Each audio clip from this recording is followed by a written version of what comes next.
नमस्कार दोस्तों, आज हम आपको माघ मास महत्तम का 15वां अध्याय सुनाने जा रहे हैं। इस अध्याय में हम तीर्थराज प्रयागराज की महिमा का वर्णन सुनेंगे। तो चलिए श्रद्धा भक्ति भाव से पाठ का श्रवण करते हैं। माघ मासे महादेव पूजितो भक्त सर्व पाप विनिमुक्त सयाति परम पद।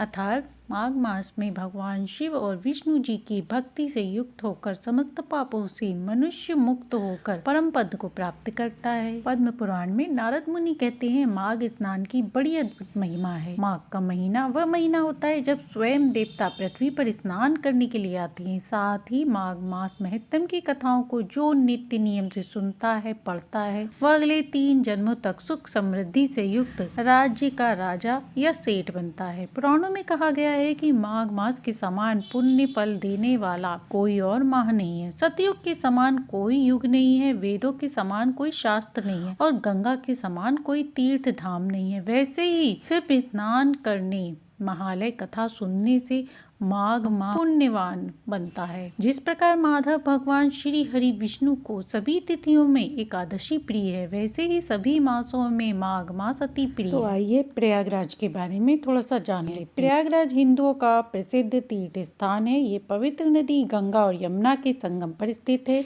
यहीं पर सरस्वती नदी गुप्त रूप से संगम में मिलती है, अतः ये त्रिवेणी संगम इसीलिए कहलाता है। यहाँ हर 6 वर्ष में अर्ध कुंभ और हर 12 वर्ष में कुंभ मेले का आयोजन होता है। इसमें विश्व के विभिन्न कोने से सैकड़ों श्रद्धालु पतित पावनी गंगा यमुना संगम में त्रिवेणी स्नान के लिए आस्था की डुबकी लगाते हैं। अतः इस नगर को संगम नगरी, कुंभ नगरी, तंबू नगरी आदि के नाम से भी जाना जाता है। शास्त्रों में उल्लेख मिलता है, रेवा तीरे तप कुर्यात् मरणम जाह्नवी तटे, अर्थात तपस्या करना हो तो नर्मदा के तट पर और शरीर त्यागना हो तो गंगा के तट पर जाएं। जब गंगा का इतना अधिक महत्व है तो प्रयाग में तो गंगा, यमुना और सरस्वती तीनों का संगम है। इसमें प्रयाग के अत्यधिक महत्व का कारण स्पष्ट हो जाता है। इसी कारण शास्त्रों में ये भी कहा गया है कि प्रयागस्य प्रवेशादे पापम नश्यन्ति तत्क्षणात्। प्रयाग में प्रवेश मात्र से ही समस्त पाप कर्म का नाश हो जाता है। इससे आप समझ सकते हैं कि प्रयाग का कितना अधिक महत्व है। प्रयाग का अर्थ, यहाँ सृष्टिकर्ता ब्रह्मा जी ने सृष्टि कार्य पूर्ण रूप होने के बाद प्रथम यज्ञ किया था। इसी प्रथम यज्ञ के प्र और यज्ञ से मिलने से पहले इसका नाम प्रयज्ञ हुआ, जो बाद में प्रयाग कहलाया। अतः इस स्थान का नाम प्रयाग इसलिए पड़ा क्योंकि यहाँ भगवान श्री ब्रह्मा जी ने सृष्टि का सबसे पहला यज्ञ संपन्न किया था। इस पावन नगरी के अधिष्ठाता भगवान श्री विष्णु स्वयं है और वे यहाँ वेणी माधव रूप में विराजमान है। भगवान के यहाँ 12 स्वरूप विद्यमान है, जिनमें द्वादश माधव कहा जाता है। यह नगर महाकुंभ की 4 स्थलियों में से एक है। महाकुंभ के शेष 3 आयोजन हरिद्वार, उज्जैन और नासिक हैं। यहाँ प्रयाग में 3000 वर्षों से कुंभ का आयोजन होता आया है। प्रयाग सोम, वरुण तथा प्रजापति की जन्म स्थली है। यह महान ऋषि भारद्वाज ऋषि, दुर्वासा तथा अन्य कई ऋषियों की तपस्थली और ज्ञान स्थली थी। ऋषि भारद्वाज ने यहाँ लगभग 5000 ईसा पूर्व में निवास करते हुए 10 लाख से अधिक शिष्यों को पढ़ाया। वे विश्व के महान दार्शनिक थे। ब्रह्मा जी ने किया था पहला यज्ञ पृथ्वी को बचाने के लिए। भगवान ब्रह्मा ने यहाँ पर एक बहुत बड़ा यज्ञ किया था। इस यज्ञ में वह स्वयं पुरोहित, भगवान विष्णु यजमान और भगवान शिव उस यज्ञ के देवता बने थे। तब अंत में तीनों देवताओं ने अपनी शक्ति पुंज के द्वारा पृथ्वी के पाप बोझ को हल्का करने के लिए एक वृक्ष उत्पन्न किया। यह वृक्ष एक बरगद का वृक्ष था, जिसे आज अक्षय वट के नाम से जाना जाता है। यह आज भी विद्यमान है। ये अमर है, अक्षय वट। औरंगजेब ने इस वृक्ष को नष्ट करने का बहुत प्रयास किया। इसे खुदवाया, जलवाया, इसकी जड़ों में तेजाब तक डलवाया, किंतु अक्षय वट आज भी वहाँ पर विराजमान है और आज भी औरंगजेब के द्वारा जलाने के चिन्ह देखे जा सकते हैं। चीनी यात्री हेनसांग ने इसकी विचित्रता से प्रभावित होकर अपने स्मरण में इसका उल्लेख किया। आइए अब अध्याय 15 में तीर्थराज प्रयाग की महिमा का वर्णन सुनते हैं। दंतात्रेय जी कहते हैं, इसके गुप्त संगम पर ब्रह्मलोक की रचना की थी, जिससे महापापी जो भी माघ स्नान में गंगा यमुना संगम मकर के सूर्य में स्नान करते हैं, वह फिर गर्भ में नहीं आते। भगवान विष्णु की इस बड़ी दुर्गम माया को ब्रह्मादि देवता भी नहीं जानते। दंतात्रेय जी बोले, हे राजन, प्रजापति ब्रह्मा जी ने बड़े बड़े पापों को मिटाने के लिए एवं प्रजा के हित के लिए प्रयाग तीर्थ की रचना की थी। श्वेत वर्ण गंगा जी तथा श्याम वर्ण यमुना जी की धारा के जल की और इस स्नान की बड़ाई भली प्रकार सुनो। ब्रह्मा जी ने पाप रूपी पशुओं को नष्ट करने के लिए ही गंगा यमुना के बीच पवित्र संगम के गर्भ में ही सरस्वती जी को स्थापित किया है। माघ मास के मकर के सूर्य में स्नान करने वाले को ब्रह्मलोक के रास्ते से सीधे स्वर्ग में जाने का मार्ग है। इस प्रकार उनके गुप्त संगम पर ब्रह्मलोक की रचना की है। इससे महापापी जो भी माघ मास में गंगा यमुना के संगम में मकर के सूर्य में स्नान करता है वह फिर गर्भ में नहीं आता। विष्णु भगवान की इस बड़ी दुर्गम माया को ब्रह्मादि देवता भी नहीं जानते। हे राजन, जो माघ मास में प्रयाग तीर्थ में सब पापों को नष्ट करती है और दीप्तिमान लोकों में अनेक भोगों को भोग कर मनुष्य परम ब्रह्मा में लीन होता है, उसके पुण्य की गिनती चित्रगुप्त भी अच्छी तरह नहीं जानते। 100 बरस तक निराहार रहकर जो फल प्राप्त होता है वह फल माघ मास में 3 दिन स्नान करने से प्राप्त होता है। जो फल सूर्य ग्रहण में कुरुक्षेत्र में सहस्त्र भार का सोना दान करने से एवं सैकड़ों अश्वमेघ तथा हजारों राज सूर्य यज्ञ करने से प्राप्त होता है वह माघ महीने में गंगा यमुना के संगम में त्रिवेणी में प्रतिदिन स्नान करने से अवश्य प्राप्त होता है। पृथ्वी पर जितने तीर्थ और सप्तपुरी हैं, हे राजन, वे सब माघ मास में त्रिवेणी में स्नान करने के लिए आते हैं। सब तीर्थ का वर्ण पापियों के ससर्ग दोष से श्याम वर्ण हो जाता है। पश्चात माघ मास में त्रिवेणी स्नान करने से वे सब श्वेत वर्ण अर्थात पवित्र हो जाते हैं। हे राजन, वाणी मन तथा शरीर से कल्प भर के जन्मों के एकत्र किए हुए मनुष्य के समस्त पाप गंगा यमुना के संगम में माघ महीने में 3 दिन स्नान करने से नष्ट हो जाते हैं। जैसे सर्प अपनी पुरानी केचुली छोड़ता है, उसी तरह मनुष्य पापों को छोड़कर स्वर्ग को जाता है। गंगा जी में चाहे जहाँ स्नान किया हो वह सब कुरुक्षेत्र के समान पुण्य देने वाला है। कुरुक्षेत्र के स्नान के 10 गुना फल वहाँ मिलता है। जहाँ पर गंगा जी विंध्य पर्वत में संगम है उसमें भी 100 गुना फल गंगा यमुना के संगम में और इसमें भी 1000 गुना फल जहाँ गंगा जी पश्चिम में बहती हैं वहाँ स्नान करने से प्राप्त होता है। हे राजन, वहाँ गंगा जी के दर्शन मात्र से ही ब्रह्म हत्या आदि पापों का नाश होता है। पश्चिम में बहने वाली गंगा जी और कालिंदी यमुना नदी के दुर्लभ संगम में माघ महीने में स्नान करने से कल्प भर तक के किए हुए पाप नष्ट हो जाते हैं। अतः भूमि पर त्रिवेणी को ही अमृत कहते हैं। माघ के महीने में ब्रह्म मुहूर्त मात्र की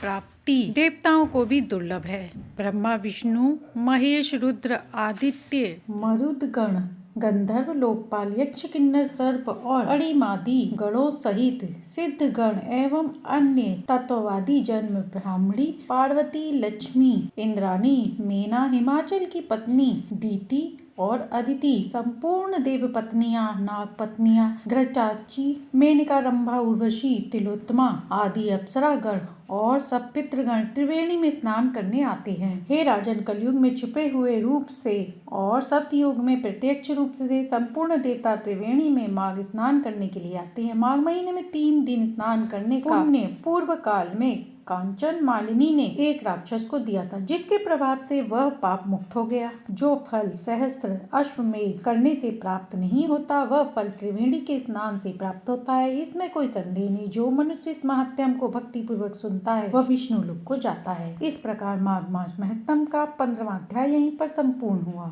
आइए सुनते हैं तुलसी माता की कहानी। बहुत समय पहले की बात है। एक बुढ़िया माई थी, नित्य नियम से माघ मास नहाती थी और सुबह शाम तुलसी माता की पूजा करती थी। सुबह तुलसी जी को सींचती और कहती, तुलसी माता सत की दाता, मैं बिरला सींचूं तेरा, तू कर निस्तार मेरा। तुलसी माता अड़वा दे, गड़वा दे, पीताम्बर का पर्व दे, चटके की चाल दे, पटके की मौत दे, चंदन की लकड़ी दीजिए, झालर की झंकार दीजिए, ग्यारस की मौत दीजिए और श्री कृष्ण का कांधा दीजिए, बैकुंठ में वास दीजिए। बुढ़िया रोज आती और तुलसी जी को सीखती और यही बात कहती तुलसी माता से। तुलसी माता की बात सुनकर धीरे धीरे तुलसी माता सूखने लगी। एक दिन श्री हरि ने तुलसी माता से पूछा, तुलसी तुम्हारी तो रोज पूजा की जाती है माघ मास में, और तुम्हें खूब अच्छा चढ़ाया जाता है, गीत गाया जाता है, फिर तुम इस प्रकार क्यों सूख रही हो? तुलसी माता ने भगवान से कहा, प्रभु मुझे अपनी और भक्तों से कोई परेशानी नहीं, परंतु एक बुढ़िया माई रोज आती हैं और सच्चे मन से पूजा करती हैं, लेकिन वो मुझसे हमेशा यही कहती हैं, तुलसी माता सबकी दाता, मैं बिरला सींचूं तेरा,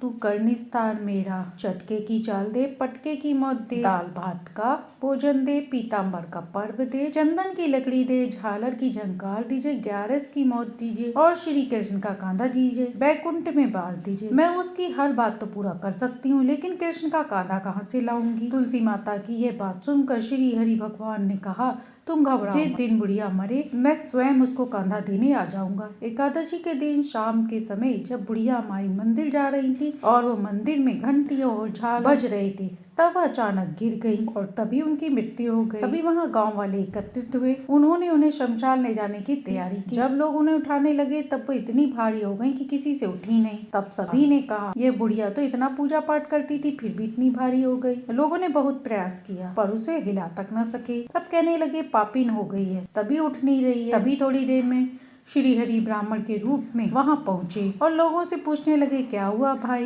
लोगों ने कहा, बुढ़िया बहुत भारी हो गई है, उठ नहीं रही है। ब्राह्मण बोले, जरा मुझे भी प्रयास करने दो। लोगों ने कहा, सबने प्रयास कर लिया, तुम भी करके देख लो। ब्राह्मण बुढ़िया के कान में बोला, श्री हरि, बुढ़िया माई मन की निकाल ले, झड़वा ले, पीताम्बर की धोती ले, चटके की चाल ले, पटके की मौत ले, चंदन की लकड़ी ले, झालर की झंकार ले, ग्यारस की मौत ले, श्री कृष्ण का ले, कांधा भी ले और बैकुंठ का बास ले। ऐसा कहती बुढ़िया का शरीर हल्का हो गया। भगवान उसे कंधे पर उठाकर और चंदन की लकड़ियों पर उसका दाह संस्कार किए और बुढ़िया को इस प्रकार वैकुंठ का बास मिला। हे तुलसी माता, जैसे आपने बुढ़िया माई की कामना पूर्ण करी, ऐसी अपनी कथा कहानी कहते सुनते उकारा भरते सभी पर अपनी कृपा बनाए रखना। प्रेम से बोलिए तुलसी माता की जय। किसी नगर में एक ब्राह्मण की कन्या रहती थी जो हर साल गंगा नहाया करती थी। इसी तरह कुछ समय बाद ब्राह्मण की मृत्यु हो गई। पिता की मृत्यु के बाद कन्या बिल्कुल अकेली रह गई, क्योंकि इस दुनिया में उसका और कोई नहीं था। परंतु पिता की मृत्यु के बाद भी कन्या हर गंगा स्नान करने जाया करती थी। इसी तरह समय व्यतीत होने लगा और कन्या 18 वर्ष की हो गई। जब गंगा स्नान का पर्व आया तो उस कन्या ने गंगा में स्नान किया, गंगा की पूजा आराधना की और गंगा मैया से कहा, हे गंगा मैया, इस दुनिया में मेरा और कोई नहीं है, आपकी सेवा, हे माँ, आप मेरे लिए अच्छा सा घर और वर ढूंढ दीजिए तो मैं आपको लाल चुनरी उड़ाऊंगी। उसकी पूजा आराधना से गंगा मैया अत्यंत प्रसन्न हुई और गंगा मैया की कृपा से उसे अच्छा घर वर मिल गया। अब ब्राह्मण की बेटी अपनी ससुराल में अपने पति के साथ रहने लगी और वहाँ पर रहते हुए भी वह गंगा स्नान जरूर करती और जब भी गंगा नहावन आता तो वह हर साल गंगा नहाने आती।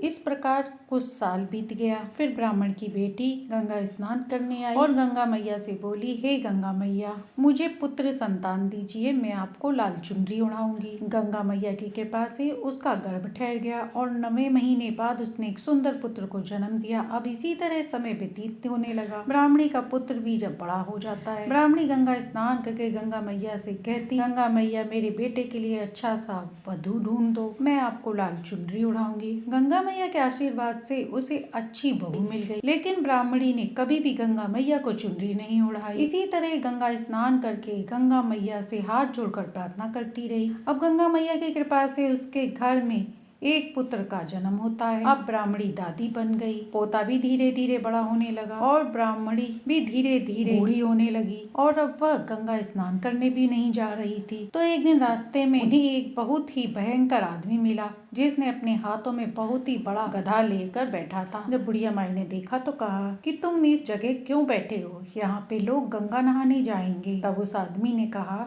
कि इस गधे से मैं तुम्हें मार कर नर्क ले जाऊंगा। बुढ़िया माई कहने लगी, तू क्या मुझे मार के नर्क ले जाएगा? मुझे बचाने वाली तो मेरी गंगा मैया है। ब्राह्मणी उठकर आगे बढ़ती है तो उसे फिर से एक भयंकर आदमी दिखाई देता है जिसके हाथों में बहुत सारी वर्जी थी। बुढ़िया ने कहा, ए भाई, तुम इस प्रकार से क्यों बैठे हो? लोग गंगा स्नान करने कैसे जाएंगे? तब उस भयंकर आदमी ने कहा, बुढ़िया, इसी से तो मार कर मैं तुझे नर्क ले जाऊंगा। बुढ़िया कहने लगी, अरे तू क्या मुझे मारेगा? मुझे बचाने वाली मेरी गंगा माँ है। कुछ दूर आगे बढ़ने पर उसे फिर एक भयंकर आदमी लंबे लंबे हाथों का दिखाई दिया। उसने कहा, मैं तेरा गला दबाकर तुझे नर्क ले जाऊंगा, इसीलिए यहाँ बैठा हूँ। बुढ़िया माई ने कहा, तू क्या मुझे मारेगा? मुझे बचाने वाली मेरी गंगा माँ है। गंगा स्नान करने के बाद, पूजा पाठ करने के बाद जब वह वापस लौट, तभी वह लंबे हाथों वाला आदमी दूत के रूप में बदल गया और कहने लगा, ये बुढ़िया, मैं तुझे नर्क ले जाऊंगा, चल मेरे साथ। बुढ़िया ने हाथ जोड़कर प्रार्थना की कि यमदूत कृपा करके मुझे एक दिन का समय दे दो। गंगा मैया का मेरे ऊपर बहुत कर्जा है, मैं कर्जा उतार लूं, फिर तुम्हारे साथ चलूंगी। यह सुनकर दूत ने कहा, ठीक है। दूसरा दूत मिलता है जो बैठा होता है। उसने कहा, बुढ़िया, मैं तुझे नर्क ले जाऊंगा। बुढ़िया ने कहा हाथ जोड़कर, यमदूत कृपया करके मुझे एक दिन का समय दे दो, गंगा मैया का मेरे ऊपर उपकार है। बुढ़िया ने कहा, मैंने गंगा मैया से बहुत मन्नत मांगी थी, उन्होंने मेरी सारी मन्नतें पूरी की हैं, इसलिए आप कृपया करके मुझे एक दिन की मोहलत दें। यमदूत बोले, ठीक है। अब कुछ दूर और आगे बढ़ने पर तीसरा यमदूत मिला जो गधा हिला रहा था। यमदूत बोला, मैं तुझे नरक ले जाऊंगा। बुढ़िया बोली, यमदूत कृपया करके मुझे एक दिन का समय दे दो, इसके बाद मैं नरक के लिए चल दूंगी। यमदूत बोला, ठीक है। अब बुढ़िया अपने घर गई और बेटा बहू से कहने लगी, बेटा बहू, मेरे पास जितना कुछ भी है, तुम मेरा बेटा, मेरा पोता, सब कुछ गंगा मैया का ही दिया हुआ है। मैंने शुरू से ही बहुत सारी चीजें गंगा मैया से मन्नत में मांगी थी और इसे अभी तक पूरा नहीं किया है। अब पूरा करने का समय आ गया है। गंगा मैया का पूजन करती है, उन्हें लाल चुनरी, भोजन, यज्ञ आदि करवाती है, गरीबों को भोजन कराती है, ब्राह्मणों को दक्षिणा देती है,